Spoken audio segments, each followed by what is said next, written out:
Last time on Ben Franklin Total Bowler. Super. Info. You're going to be a minister or something. You don't need the threat of eternal damnation to want to help people and not be a total dick all the time. Quote-unquote atheists were being crushed to death.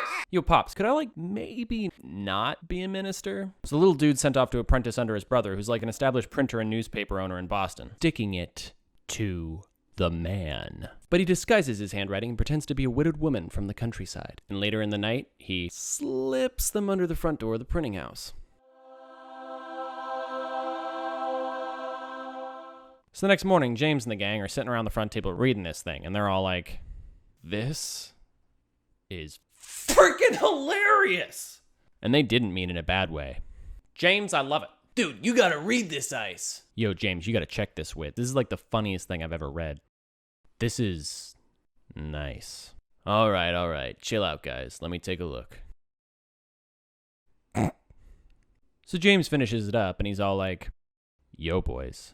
I don't know who this Silence Dogood lady is, but I think it's pretty clear that whoever wrote this, they must be like a total baller. So they published the anonymous writings. And the next morning, the good people of Boston are waking up, breaking bread, grabbing their newspaper, all like, yes, very good. 1700s, capital, and all the...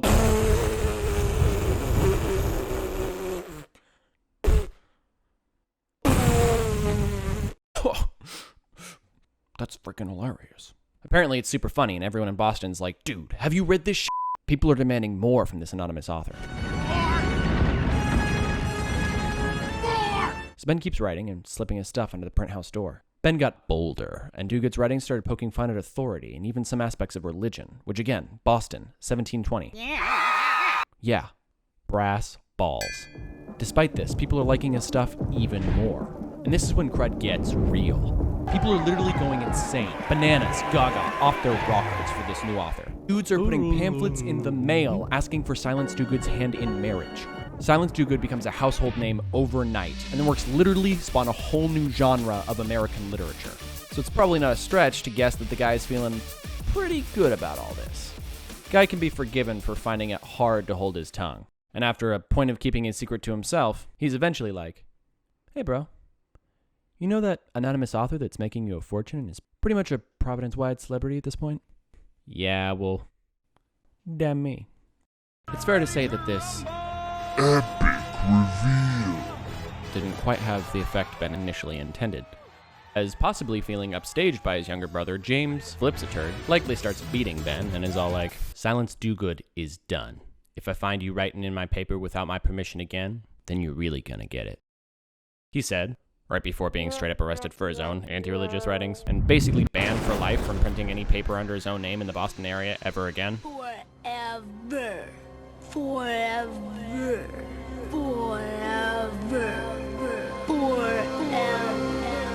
Leaving Ben to take over the management and printing operations of the entire paper, now printed with the words, published by Benjamin Franklin, in big bold letters under the main title.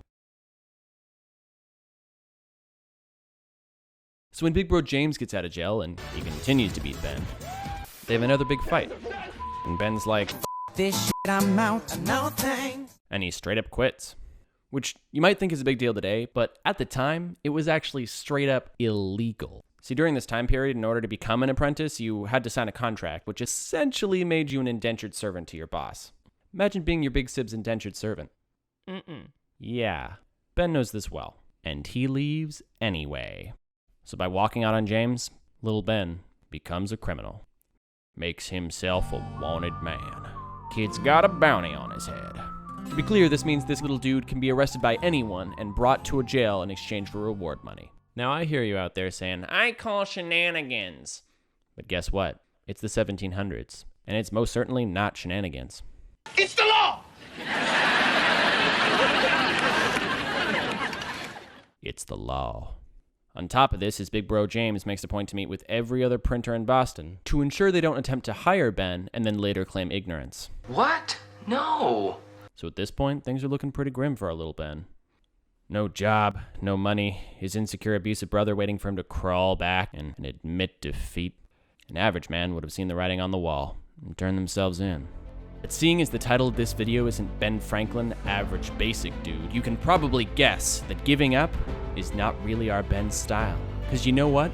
Fluff that! Dude straight up leaves his brother in the only city he's ever known and goes on the run.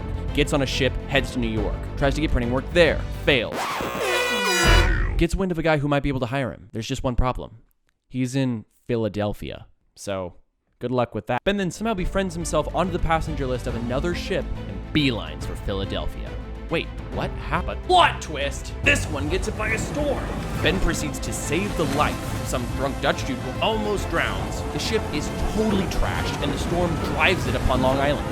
Ben and the crew are forced to bunker down in the hole, relentlessly drenched with salt water, and hold out without water or rest for 30 hours.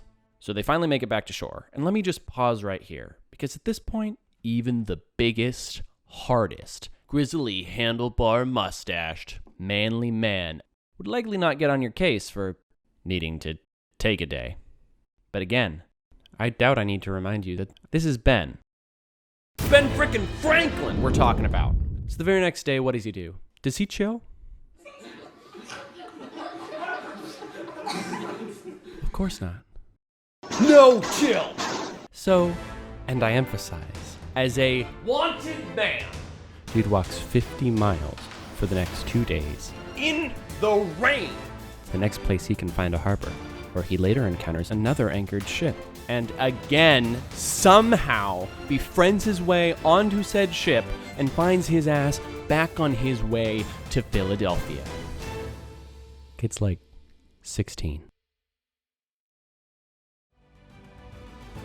Hey guys, thanks for watching my video. If you liked it, you should subscribe and hit the little bell thingy-majiggy. It's been a pleasure to work on this series, and I'd love to continue it. But these episodes are also pretty editing intensive, and so they take longer to make. So to gauge interest and set priorities for what you'll want, I've devised a goal for you guys. If these 2 Ben Franklin episodes can reach a combined total of 300 likes, then I'll continue the series. And believe me, there's a lot more where that came from. I wasn't lying when I said this guy's life plays out like a full-on adventure quest. So yeah guys, share with your friends. Let's make it happen. I've got some cool experimental stuff coming your way, so keep an eye out. I never know how to end these things, so bye.